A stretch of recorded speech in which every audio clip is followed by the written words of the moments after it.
Բյուջետային տարվա ընթացքում կարևոր նշանակություն ունի պետական ֆինանսական միջոցների օգտագործման արդյունավետության գնահատումը։ Ուստի այսօր կանդրադառնանք 2025 թվականի 9 ամիսների սոցիալական պաշտպանության ոլորտի բյուջետային ծրագրերի փաստացի կատարման ցուցանիշներին, համեմատելով սկզբնական պլանային նախատեսումների հետ։ Նախքան առանձին ծրագրերին անցնելը դիտարկենք ոլորտի ընդհանուր կատարողականը։ 2025 թվականի 9 ամիսների ընթացքում պետական բյուջեից սոցիալական պաշտպանության ոլորտին նախատեսված էր հատկացնել 712,4 միլիարդ դրամ 17 բյուջետային ծրագրերի կատարման նպատակով։ Փաստացի արդյունքներով ոլորտին տրամադրվել է 642,3 միլիարդ դրամ, ինչը շուրջ 70 միլիարդ դրամով կամ 9,8%-ով պակաս է նախատեսված ցուցանիշից։ Ոլորտի կատարողականը կազմել է 90,2%։ Իսկ այժմ եկեք անդրադառնանք սոցիալական պաշտպանության բյուջետային ծրագրերին։ Ըստ 2025 թվականի 9 ամիսների հաշվետվության, սոցիալական պաշտպանության բյուջեի կառուցվածքը կենտրոնացված է մի քանի խոշոր ծրագրերի վրա։ Գերակշռողը կենսաթոշակային ապահովության ծրագիրն է,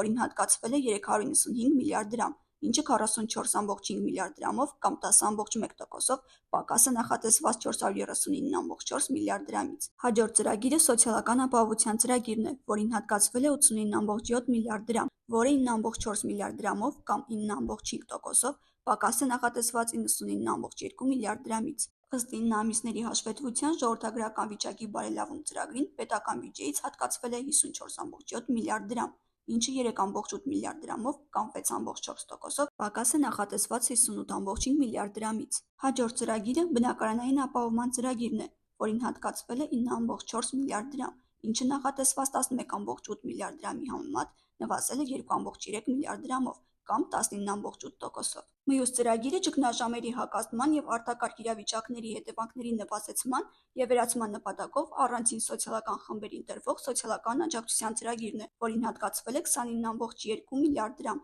ինչը 1,8 միլիարդ դրամով կամ 5,8%-ով պակաս է նախատեսված 31 միլիարդ դրամից։ Ամփոփելով 2025 թվականի 9 ամիսների սոցիալական պաշտպանության բյուջետային ծրագրերի կատարողականը, կարելի է նշել, որ ծրագրերի մեծ մասում նվազեցված ֆինանսավորումը վկայում է ծրագրային պլանավորման, բաշխման եւ իրականացման գործընթացների բարելավման անհրաժեշտության մասին։ Սա ենթադրում է, որ հաջորդ տարիներին պետք է ձեռնարկվեն հավելյալ քայլեր՝ ապահովելու համար ավելի ճշգրիտ կանխատեսումներ եւ կայուն կատարողական։